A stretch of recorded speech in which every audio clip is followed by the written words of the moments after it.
Totoo naman eh, di ba? Pinipilit na lang natin yung sarili natin na magpaka-busy. Pinipilit na lang natin na malibang tayo sa ibang bagay para makonvince mo yung sarili mo na okay ka lang kahit hindi ka naman talaga okay. Di ba?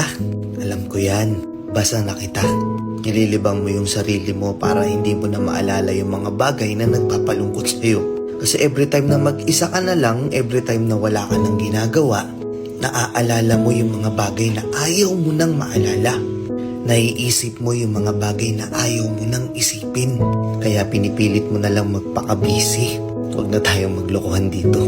Alam ko hindi ka okay ngayon. Alam ko maraming bumabagabag sa'yo.